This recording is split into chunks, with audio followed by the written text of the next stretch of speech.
Coming up on Network Africa, the African Union and United Nations raise concern over Burundi election violence.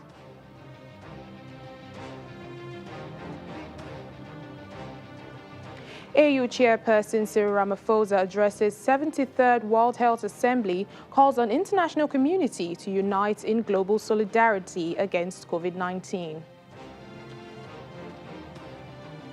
Plus, the United Nations AIDS Executive Director urges world leaders to make COVID-19 vaccine accessible to all and not repeat what happened with AIDS treatment.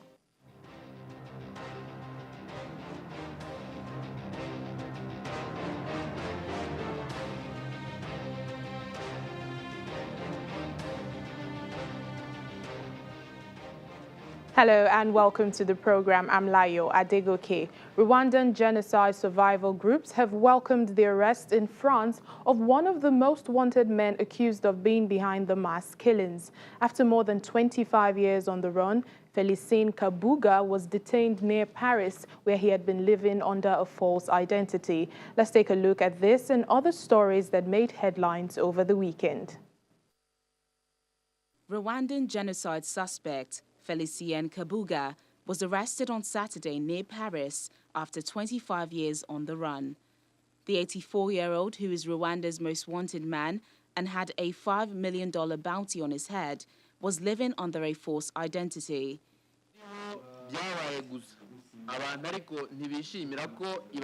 A Hutu businessman, Kabuga is accused of funding militias that massacred about 800,000 ethnic Tutsis and moderate Hutus over 100 days in 1994.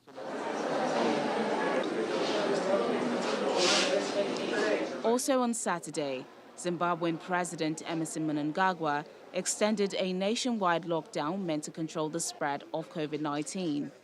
The president said the measure would remain in place for an indefinite period, but would be reviewed every 2 weeks.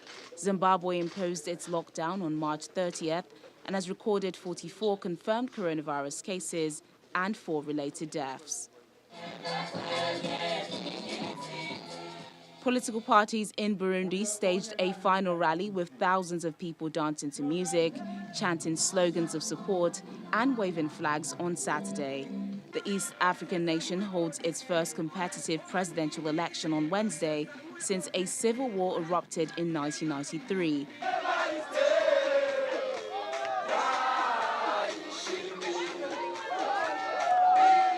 But simmering political violence and fears that campaign rallies could accelerate the spread of the coronavirus have already marred campaigning.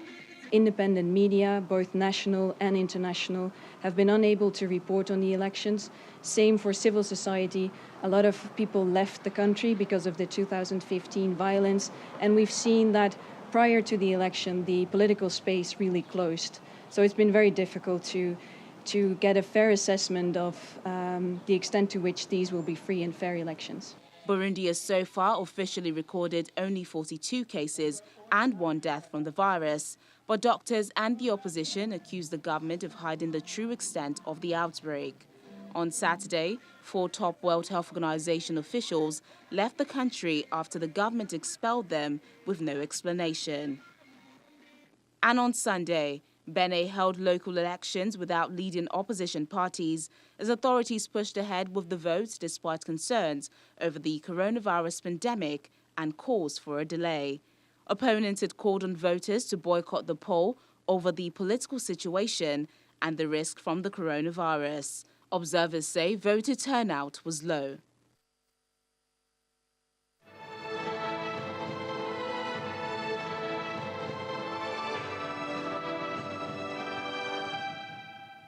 Let's begin our COVID-19 pandemic coverage this week by taking a look at the latest figures coming in from Africa. There are now 85,162 confirmed cases across the continent. Out of that figure, over 32,774 people have recovered. The confirmed death toll on the continent stands at 2,768. South Africa has been the worst hit in Africa, with about 15,515 confirmed cases. It's followed by Egypt with 12,229, then Algeria 7,000. 6,019, and Morocco with 6,930. In West Africa, Nigeria has recorded 5,959 cases, surpassing Ghana, which has seen 5,735 cases. Meanwhile, the countries with the most fatalities are Egypt, 630, Algeria, 548, South Africa, 264.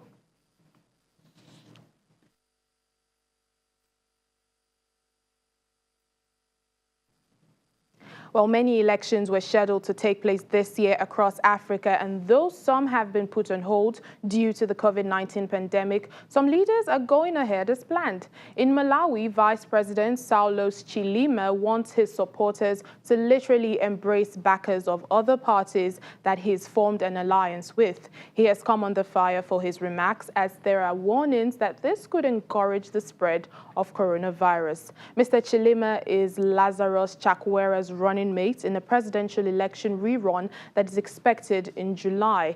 In the cancelled election, they ran against each other. To ease suspicion, Mr. Chilima wanted his supporters to hug the backers of Mr. Chakwera. He said that no disease would catch them.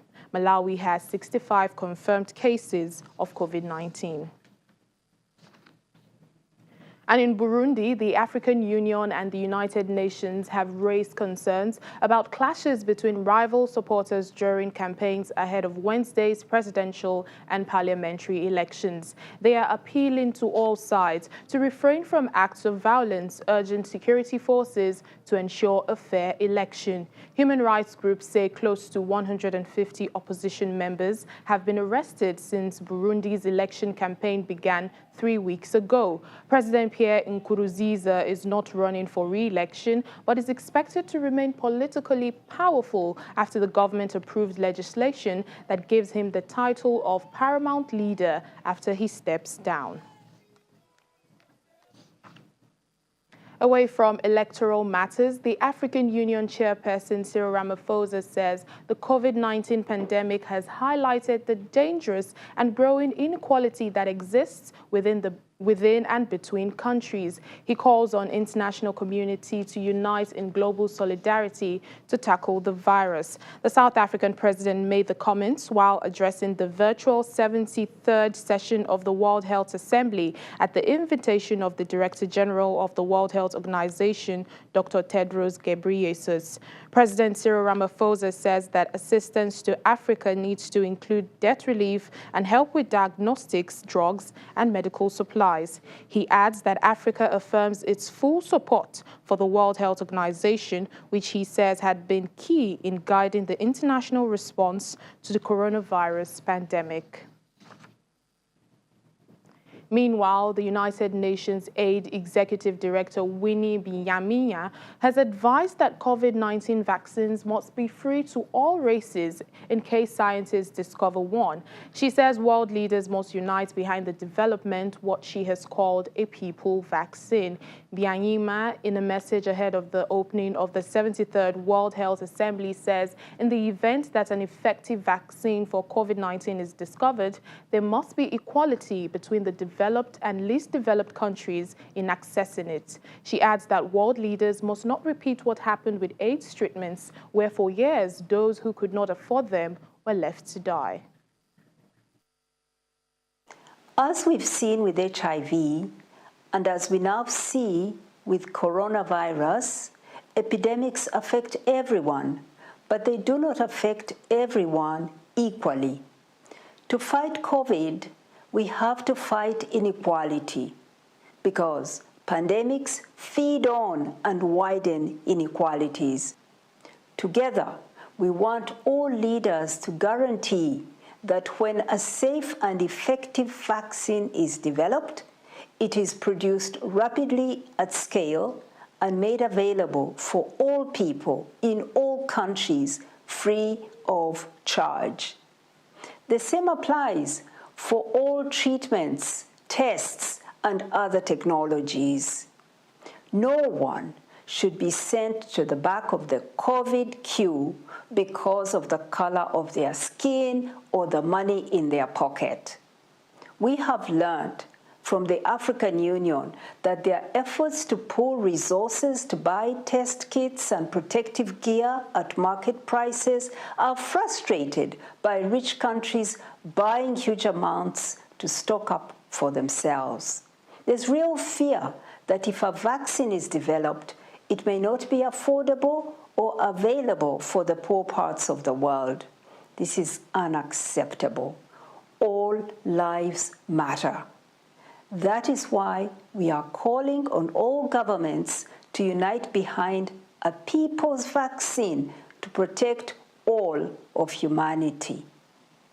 We must not repeat the painful history of unequal access which led to thousands of lives lost to HIV and Ebola. Instead, let us be inspired by the groundbreaking victory of AIDS activists. They taught us that real change only happens when people stand together. Dr. Denis Mukwege, a gynecologist and co-winner of the 2018 Nobel Peace Prize, he says testing kits need to be distributed evenly across the Democratic Republic of Congo to effectively fight the coronavirus. Speaking from his hometown of Bukavu in the DRC's South Kivu province, Dr. Mukwege, who coordinates the regional response to the coronavirus pandemic, praised the national efforts to contain the virus, but called for continued vigilance. He identified the lack of testing capacity outside the capital, Kinshasa, as a major challenge in the battle against the highly contagious virus and raised concerns that if numbers increase, cities such as Bukavu may not be able to cope due to a shortage of facilities and testing kits. To date, Kinshasa remains the epicenter of the outbreak in the DRC, with more than 1,000 confirmed infections and 40 related deaths. Across the country, 1,455 cases have been recorded and 61 deaths.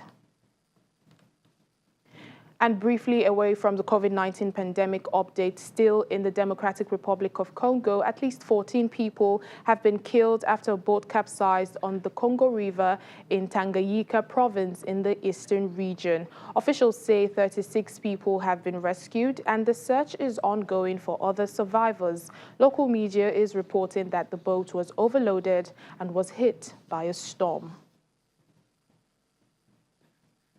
Back to the coronavirus pandemic in Tanzania, the opposition party ACT has accused the president of broadcasting a select few statistics to falsely claim that there's been a big drop in the number of coronavirus patients in hospitals. President John Magufuli told an applauding church congregation on Sunday that there had been a sharp decline, adding, "God has answered your prayers." That was despite a report days before by the U.S. Embassy in Tanzania saying many hospitals had been overwhelmed. On Monday, the ACT said in a statement, it will not simply assume that the president is right in saying we are winning the battle against coronavirus just because he says so. It wants the government to release the full set of data on infection and death rates and adds that the last such report was made more than a fortnight ago. Ethiopian Airlines has been converting its passenger planes to cargo in a bid to help the company to diversify and overcome a drastic downturn in passenger revenue. Ethiopian Airlines Chief Executive Tedros Ghebreyesus says his airline had converted 22 passenger planes to cargo aircrafts. The airline has not cancelled any jet purchases so far, despite the collapse in air travel, though several others, including some from Boeing and Airbus, have been delayed. Ethiopian Airlines recorded a loss of $550 million between January and April. The global aviation industry has been at a virtual standstill due to the coronavirus pandemic, forcing airlines that were once eager for new jet deliveries to grow their networks to scale back their flying schedules and park planes. The majority are importers of COVID-19 personal protection equipment and medical supplies. And these are located in Africa, in Europe and America, and particularly Europe in the beginning, when the COVID-19 spread was very high. We are a little bit more optimistic. So we see some kind of maybe 50% recovery in the summer because it's a summer peak. And we see that people are sick and tired of the lockdown, as you can see in Europe and America. Governments are opening, even people are also going out because people were not meant to be locked down. Still ahead on the program. A 95-year-old Second World War veteran from Ghana embarks on a challenge of walking 2 miles a day for a week to raise money for coronavirus charities.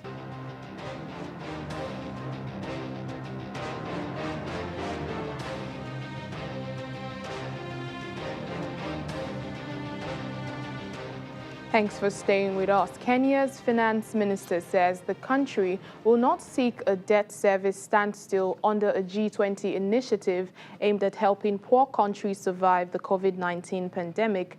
The finance minister says the terms of the deal are too restrictive, and he is concerned about the impact debt relief might have on Kenya's credit rating.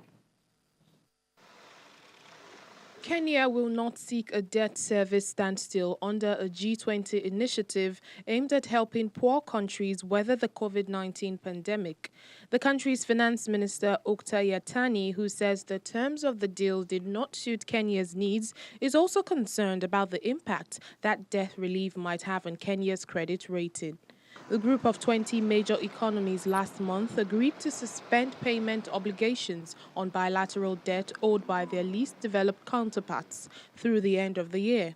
The goal was to free up more than $20 billion that poor governments could use to buttress their health services. Our actions today include a G20 initiative to suspend debt service payment for the poorest countries. All bilateral official creditors will participate in this initiative. But Yatani said he was concerned that terms of the deal limiting countries' access to international capital markets during the standstill could hinder Kenya's ability to finance its deficit later in the year. Accept that position,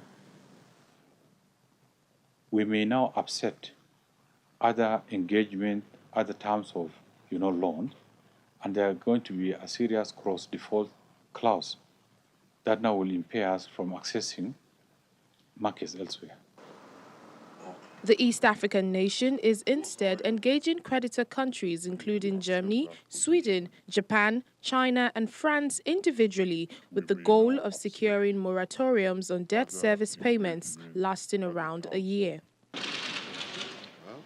The G20 initiative only covers official bilateral debt, though it calls for the voluntary participation of private lenders on comparable terms. A third of Kenya's 3 trillion shilling external debt is owed to private creditors, including holders of the country's 2 euro bonds. The IMF raised its risk of debt distress to high from moderate. The country is at a point of time where they're going to put in front of their creditors a proposal for debt restructuring.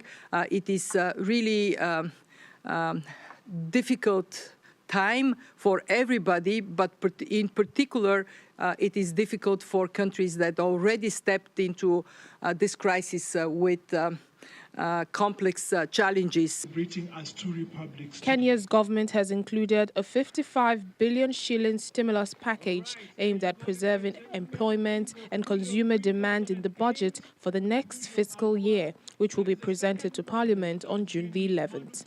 The cash will go towards grants for small businesses such as hotels and nature conservations hard hit by the collapse of tourism.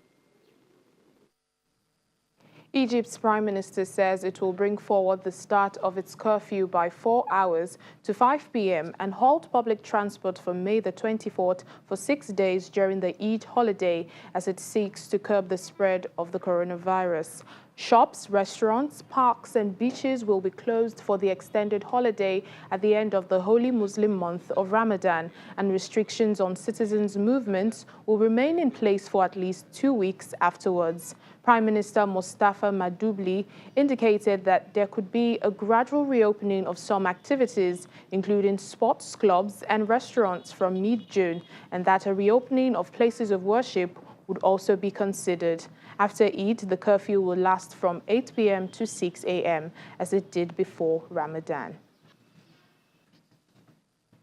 Meanwhile, the coronavirus pandemic is not stopping building officials in Egypt as the country presses on with a new capital in the desert amid the virus outbreak. Known as the new administrative capital, it is the biggest of a series of mega projects championed by President Abdel Fattah al-Sisi as a source of growth and jobs.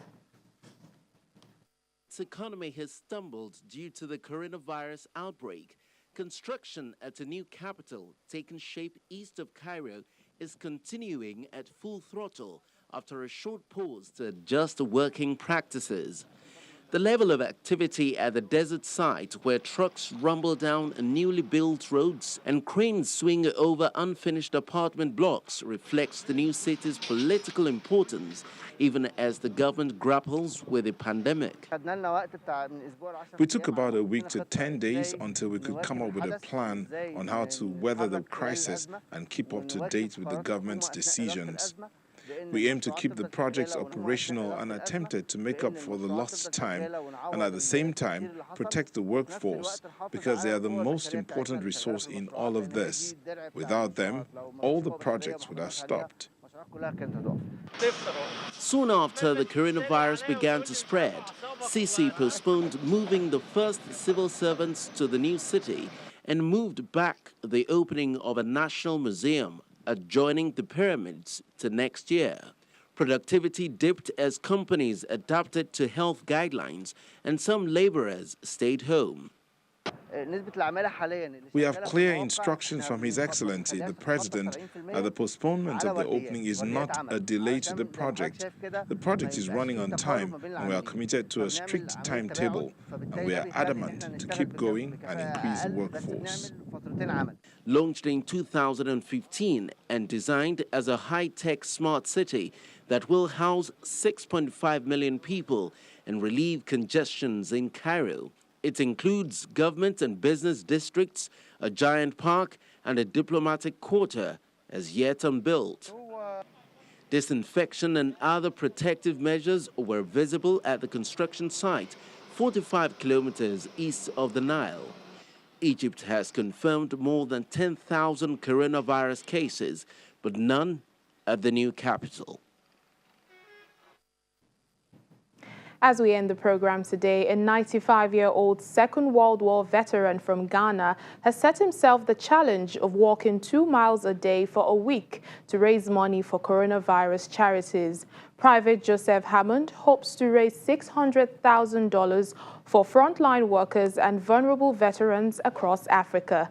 He fought with the British Army in Burma in the Gold Coast Regiment of the Royal West African Frontier Force.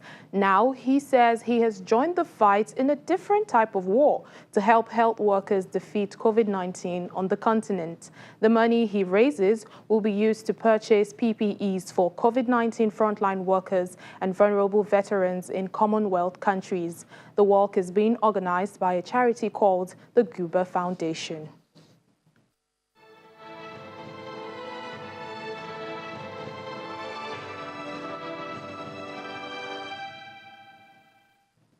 And that's where we end the program today. Thank you so much for watching. I'm Layo Adegoke.